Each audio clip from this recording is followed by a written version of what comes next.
jugadores? Yo creo que todos estos episodios son muestras de poder, ¿no? Pero bueno, tiene que ver también cómo reaccionemos nosotros. Por suerte pudimos mantener toda la calma, que no es fácil, ¿no?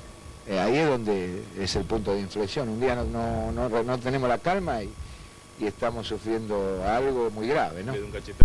Racing tiene nuevo técnico. Yo creo que lo digo hace solamente un par de horas y ya tiene nuevo técnico en la academia. Miguel Ángel Russo, sí. Hace cargo de un plantel que está hoy por hoy en descenso directo. Yo digo que la táctica es bárbara, lo escucho a todo el mundo hablar de táctica, me parece bárbaro. Pero gracias a Dios que se metió este juego de quedársela al que tiene el mismo color de la camiseta. A partir de ahí empezaremos a construir lo que nosotros necesitemos, busquemos y sea lo mejor para Racing. Para que te dé el desahogo futbolístico, la tranquilidad para pensar, planificar, y para que te aparezcan los chicos de divisiones inferiores y puedas, en ese interín vas a tener venta también, vas a equilibrar, después a lo mejor tengas que invertir de nuevo. Hola amigos, nuevamente nos encontramos para uno de los clásicos videos de este canal. Quédate hasta el final que te cuento por qué en realidad elegí estos jugadores y cuál es mi conclusión sobre Russo y de la vez que estuvo cerca de dirigir a la selección, ya que obviamente estamos hablando de un DT a la altura de todos los equipos que dirigió. No es mi intención hacer una carrera, sino un homenaje a mi manera y al estilo que siempre caracterizó a este canal. Así que dale suscribirte, dale play, comentalo y ahí vamos.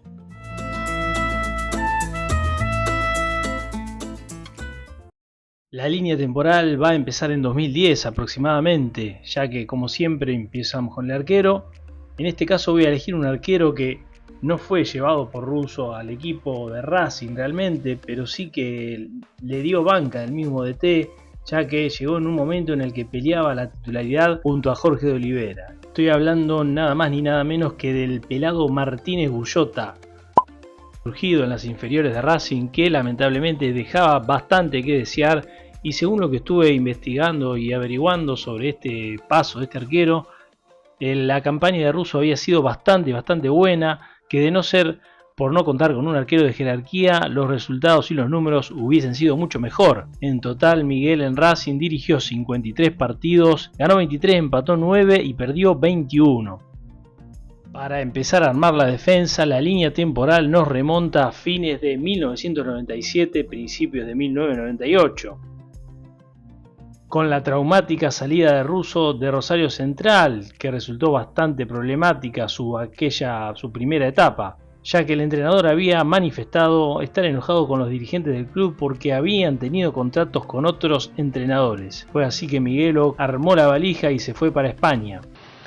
Central se vive el fútbol con mucha pasión, es pasional 100%, y bueno, eso me gusta, ¿no? A pesar de los desniveles que tenés, cuando ganás sos una cosa, cuando perdés sos otra, pero están en las reglas, pero vivo 24 horas con fútbol y más con el fútbol de Central, con todo lo que significa inferiores, las zonas, que uno va, aparte de ver jugadores, la charla, se conecta, y bueno, es un mundo que para mí era, lo quería descubrir y se da la oportunidad que lo puedo descubrir, ¿no? Para dirigir nada más ni nada menos que al falopísimo equipo del Unión Deportivo Salamanca, que estaba peleando el descenso por aquella época. Su debut oficial sería el 30 de agosto de 1998 de local ante el Mallorca de Héctor Cooper, con un empate 0-0, una época donde digamos no eran tanto los entrenadores argentinos que iban a dirigir a España. Durante su breve etapa dejó algunos hitos como una victoria 2-1 sobre el Extremadura, que supuso el triunfo número 1000 de la Unión Deportiva Salamanca y que se lo recuerda por eso.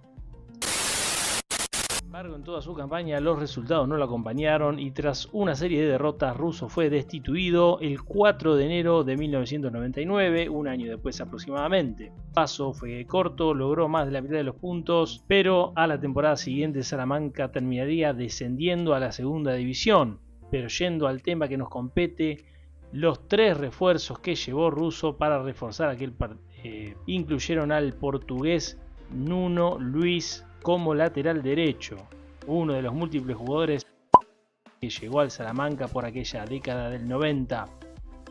Estuvo 3 temporadas en el club charro y su participación fue muy poca. Durante la estadía de Russo no fue la excepción claramente. Esto y los malos resultados derivó en que el 4 de enero de 1999 se anunció la destitución de Miguelo como técnico de la Unión Deportiva Salamanca. El día anterior el equipo había perdido su tercer partido consecutivo, en esta ocasión ante el Español. Muchas cosas hemos estado atentos, en otras hemos cometido algunos errores, pero teníamos que puntear fuera de casa para empezar a sentirnos seguros, ¿no? Russo terminó su periplo salmantino tras dirigir 15 partidos de la liga con un balance de 4 victorias, 3 empates y 8 derrotas. También estuvo al frente del equipo en una eliminatoria por Copa del Rey ante el Sevilla, que terminó con 0-0 en la ida y 2-0 abajo a la vuelta. Y para encontrar un central que haya rendido muy poco en las etapas poco difíciles de Miguelo, nos remontamos al año 2000, precisamente a los Andes, aquí en Argentina obviamente. Miguelo asumió la conducción del 1000 Rayitas en octubre del 2000, tras la salida de Jorge Ginarte. Tomó el mando en plena competencia de la primera división y logró mejorar el rendimiento del equipo, que sumó 24 puntos bajo su conducción. Lo más destacado de aquel ciclo y aquel paso del 1000 Rayitas por la primera, el equipo cosechó 21 unidades y terminó en el puesto 15.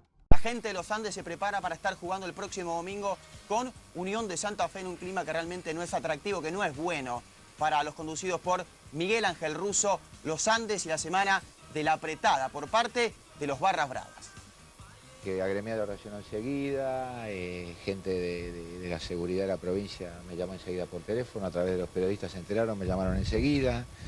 El presidente del club, que apenas se enteró, tomó carta en el asunto, hizo la denuncia. Que vale recordar el juez. Sí, el juez. Y bueno, son situaciones que a lo mejor en otro momento no ocurrían así tan rápido y de tanta forma. Y bueno, significa que algo que no tiene que ocurrir, y cuando ocurre reaccionamos de otra manera, ¿no? Ya pasó, no es que pasó, tenemos que seguir, porque esto no creo, uno no quiere que termine acá, ¿no? Uno quiere trabajar en paz, más allá de los resultados, que pueden ser buenos o malos, todos tenemos derecho a poder trabajar tranquilos, ¿no? Sin embargo, una sesión de 3 puntos lo relegó al anteúltimo lugar con 18 y no pudo evitar el descenso a lo que entonces era llamado Primera B Nacional. Yendo al caso específico de este jugador, llegó como refuerzo para el Clausura 2000.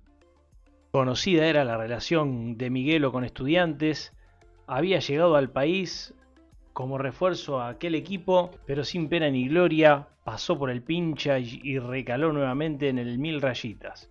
Este defensor peruano, nacido en Lima en 1974, integró la selección de su país durante varias etapas y alcanzó su momento de gloria haciéndole un gol a Brasil como visitante en eliminatorias. Tiene que animarse Perú. Tiro libre para la selección nacional. Gustavo Tempone. A ver quién se anima de cabeza. ¡Gol, gol, gol, gol, gol, gol, gol! ¡Gol!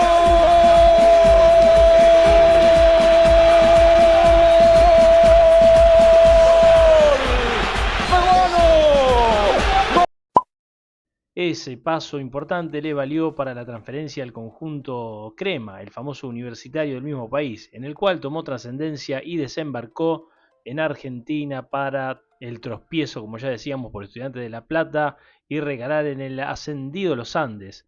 Anduvo regularmente, aunque nunca se asentó, y el equipo terminó descendiendo, siendo totalmente la regla y no la excepción de que es difícil que un peruano triunfe en Argentina.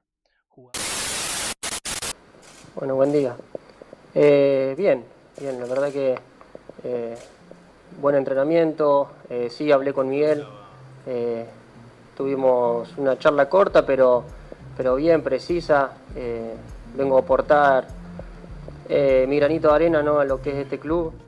La saga de Miguelo se completa con un jugador más actual, ya que volvemos a saltear la línea temporal y esta vez a 2022, porque llegaría a la quinta etapa de Miguelo en Rosario Central. La idea en este caso era traer un defensor central como alternativa para los habitués Mayo y Quintana, a quienes nunca nadie pudo reemplazar con la misma jerarquía en la defensa de Rosario. Paco Facundo Agüero fue entonces el refuerzo que disputó solo 9 partidos con la camiseta canalla a lo largo del año y que formó parte del plantel que quedó en la historia de la institución al conseguir la 7ª estrella del profesionalismo. Estoy hablando de la Copa de la Liga 2023. Se fue con la gloria, pero con la pena de muy pocos minutos jugados, ya que nunca se asentó, nunca generó confianza en el plantel y el entrenador.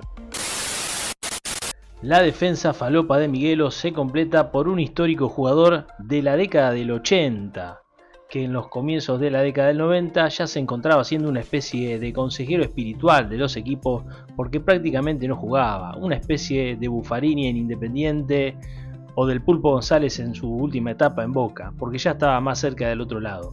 Estoy hablando de Abel el Chueco Alves, quien integró parte del plantel de Lanús que ascendió a primera con Miguelo en 1990.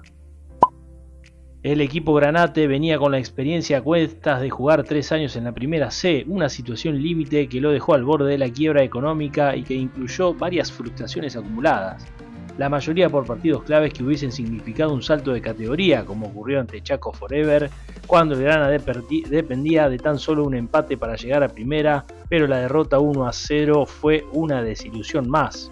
No, desde que arranqué con Boca, que no pudimos desde febrero. Pero hay que tomarlo con calma, con tranquilidad y seguir trabajando y recuperando a la gente, ¿no? Acá en el fútbol argentino no podés perder mucho, ¿no? Pero yo ya llevo un proceso dentro de este club donde siempre hemos priorizado los proyectos antes que los resultados, ¿no? Por ahí es atípico, ahí radica la diferencia, ¿no? Fue tan ardua la tarea de Miguelo que tuvo que pulir el plantel varias veces, entre ellas traer a Abel Alves, un jugador de gran trayectoria pero que prácticamente tenía un nulo presente. No hay fotos ni videos de aquel momento, pero sí integró la plantilla del plantel que ascendió. Eran tiempos de economía más austera, con un técnico debutante como lo fue Miguelo, acompañado con uno de sus clásicos ayudantes como fue Hugo Gotardi. Daniel, el profe Córdoba, fue el preparador físico de aquel plantel y un plantel que se formó prácticamente a último momento. Abel Alves, además, venía proveniente de Sportivo Italiano, no era que venía de jugar en algún club en primera. De todas formas, el ascenso finalmente se daría y Miguelo terminaría recordado de grata manera en el Granate. Tal vez lo recuerden de mi video Refuerzo Falopas de Macri, el uruguayo Álvaro González llevado al Boca post campeón de la Libertadores 2007 por Macri y por supuesto la anuencia de Miguelo, con la idea de reforzar el Boca 2008 post Copa Libertadores y de cara al Mundial de Clubes. La idea era rotar con el Negro Ibarra y con alguno de los volantes que era bastante de lesionarse por aquel entonces. Sus actuaciones y sus entradas desde el banco de suplentes quedaron demostrando que no le ataba ni los cordones de la hojota. Jugó poco y se terminaría yendo nuevamente a Uruguay. El mediocampo sigue en modo canalla, ya que proveniente de un Temperley recién ascendido a primera durante aquel 2023, llegó Agustín Piqui Toledo para pelear la titularidad con Kevin Ortiz. Disputó 25 partidos con la Auriazul, jugó muy poco, nunca pudo ganar el puesto más allá del gol y más allá de que nunca ninguno de los dos se asentó en el equipo canalla. Un jugador que prácticamente no se sabe cómo juega. Ingresó en el complemento de la final de la Copa de la Liga contra Platense en Santiago del Estero, donde junto al resto de sus compañeros quedó en la historia del club centralista al obtener un nuevo título para las vitrinas, pero nunca más nada. Miguel le dio confianza, pero nunca llegó a afianzarse. Incluso no llegó a pelear ni siquiera con un jugador bastante limitado como lo fue este Kevin Ortiz. Se terminaría yendo con gloria, sí, pero con la pena de haber jugado y disputado muy pocos minutos. Las 3 jornadas de liga disputadas hasta el momento han estado marcadas por la escasez de goles. La semana pasada, un jugador del Salamanca, el uruguayo Leo Ramos, no subió la media de la cantidad, pero sí de la calidad. En principio iba a levantar un centro, pero bueno, después vi que había muchos jugadores del Depor marcando a los compañeros míos y bueno, intenté pegar. Digo, de última, lo peor que podía pasar era errarle y tirarla afuera, así que intenté y bueno, por suerte entró.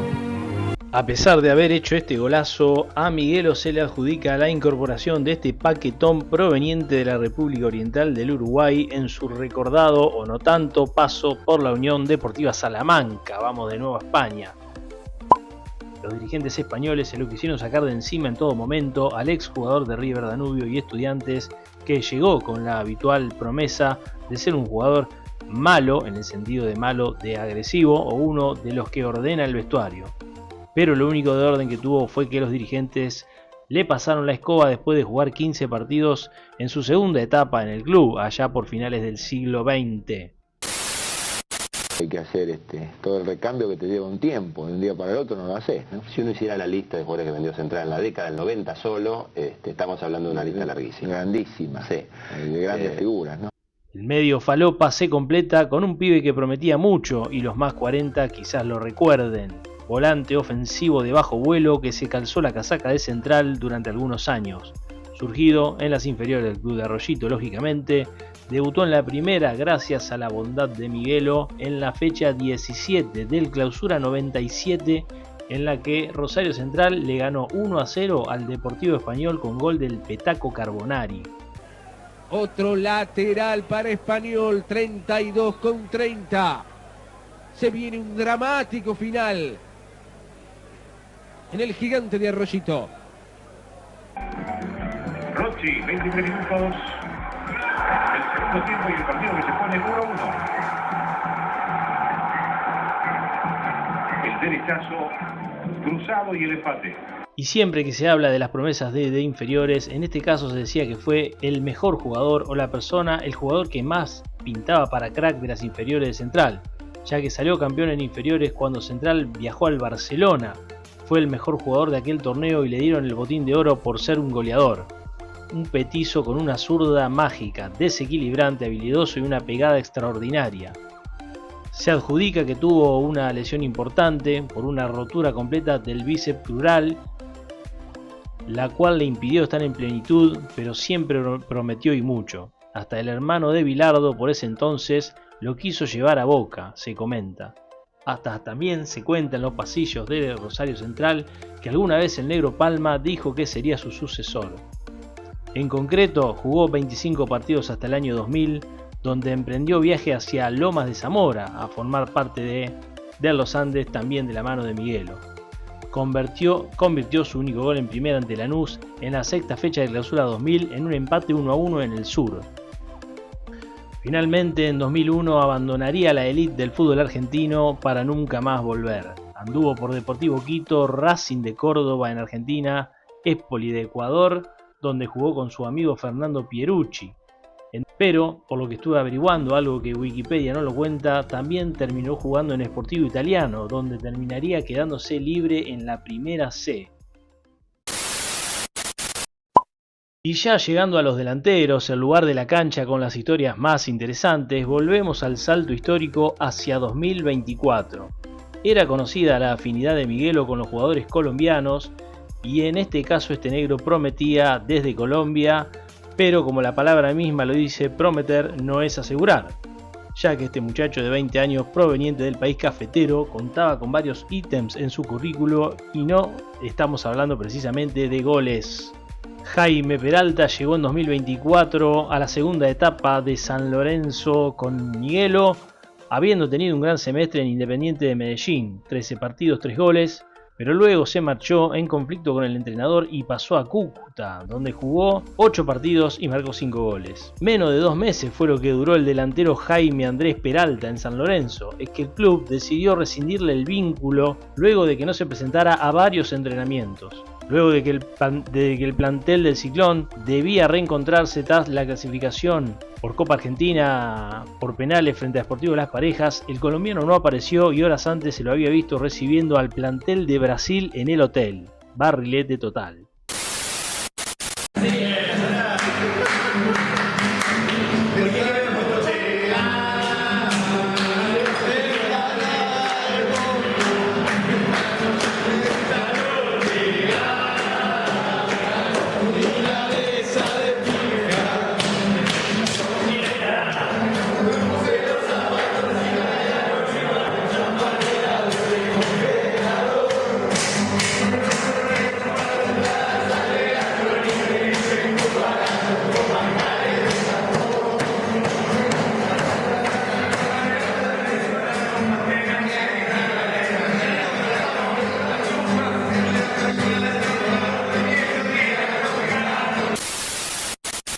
Y si llegaste hasta acá y estabas pensando cuál sería el 9 más falopa que trajo Miguel, seguramente te sorprendería, ya que este cover de Samba Johnny tiene como protagonista al 9 que Miguel lo eligió para ser el goleador de aquel Nacional B, en aquella sufrida campaña para retornar a Primera División en el año 2013.